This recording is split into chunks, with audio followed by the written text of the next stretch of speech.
ওলামায়ে কেরাম রাজনীতিতে সক্রিয়ভাবে তেমন অংশগ্রহণ কেন করেন না? রাজনৈতিক নেতৃবৃন্দ যদি মনে করে, রাজনীতিবিদরা যদি মনে করে, আলেম ওলামাদেরও তাদের সাথে গিয়ে যোগদান করা উচিত,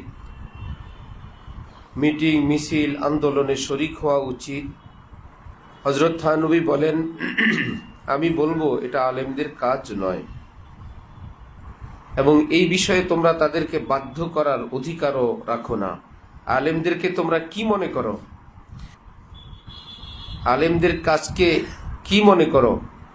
আলেমরা যেই দ্বীনি কাজ আঞ্জাম দিচ্ছেন সেটা এত দামি, এত জরুরি। ফুকাহায়ে কেরামের ফতোয়া, কোনো অঞ্চলে যদি একজনই আলেম থাকেন, সেখানে শরীয়ত সম্মত জেহাদও যদি আরম্ভ হয়, একজন আলেমের জন্য জেহাদে অংশ করার জায়েজ নেই। তিনি যদি শহীদ হয়ে যান, তাহলে এলমে দ্বীনের এই বিশাল বড় খেদমত, এটাকে জনগণ সামাল দিবে? হাজী আমদাদুল্লাহ মুহাজিরে মক্কি ভারতের আলেমদেরকে দেশ ছেড়ে যেতে নিষেধ করেছেন। ওলামায়ে কেরাম যদি ভারতবর্ষ ছেড়ে চলে যাও, তাহলে এ অঞ্চলের মুসলমানদের কি অবস্থা হবে? কেউ তো এগুলো দেখার নেই। আলেমরা কি দায়িত্ব পালন করেন, শরঈ জিম্মাদারি তাদের কি? তাদের শুধু কাজ হলো, আলেমরা আমাদের মিছিলে আসলো না, আমাদেরকে জিতায় দিল না, আমাদের সঙ্গে যোগ দিল না, এই ধরনের অভিযোগই তাদের অভ্যাস। যখন যেই মুসিবত আসবে, আলেমদের উপরেই সেটার দায়ভার বর্তাবে। এটাই মুসলমানদের স্বভাব। নিজেরা নষ্টামি করবে, একজন অবাল আসবে আর বলবে এখন আর হক্কানি আলেম ওলামা নাই। নিজেরা সুদ ঘুষ খাবে, আলেমদেরকে দিয়ে মুনাজাত দেওয়াবে, বৃষ্টি হয় না, বলবে এখন আর হক্কানি আলেম ওলামা নাই, আল্লাহর ওলি নাই, যাদের দোয়ার চোটে মুনাজাতের সাথে সাথে বৃষ্টি শুরু হয়। ঘুষ খায় নিজে, সুদ খায় নিজে, যার কারণে বৃষ্টি হয় না। দোষ কার? ওলামায়ে কেরামের। যেখানেই হয়, যদি দেশে কোনো ইসলাম বিরোধী কিছু হয়, হ্যাঁ আলেমরা যায় না, দোষ।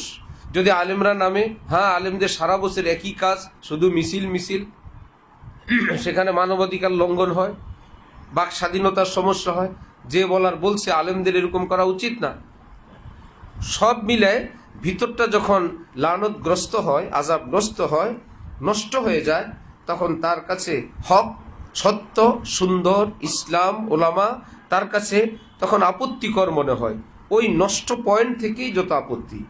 আর যদি বুঝতো যে আলেম ওলামা নায়েবে রাসূল, তারা দ্বীন ইসলামের কর্ণধার, আমাদের কান্ডারি, আমাদের হেদায়েতের মশালবাহী, এক একটা প্রতিষ্ঠান হকের বাতিঘর, তাদেরকে দেখে দেখে আমরা হক চিনব। তারা নিজ নিজ পয়েন্টে দ্বীনের খেদমত করেন, আমরা দোয়া নিব, পরামর্শ নিব, যখন ওনাদের প্রয়োজন ওনারা ওনাদের কাজ করবেন।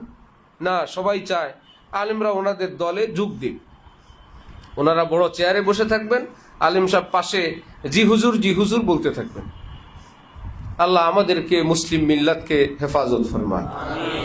এত ভয় এবং টেনশন করার কিছুই নেই। নিজের কাজ, নিজের কর্তব্য, কিন্তু যে ইস্তেগনার মেজাজ থাকা চাই, আত্মমর্যাদা বোধ থাকা চাই, কারো থেকে কোনো কিছু পাওয়ার আশা না থাকা চাই। চোখে মুখে সব কিছুর মধ্যে দ্বীন, ঈমানের নূর এবং আত্মমর্যাদার প্রভাব প্রতিপত্তি যদি থাকে, কোনো বাপের বেটার ক্ষমতা এবং সাহস নাই চোখ রাঙায় কথা বলবে, ইনশাআল্লাহ। ওয়া আখিরু দাওয়ানা আলহামদুলিল্লাহি রাব্বিল আলামিন।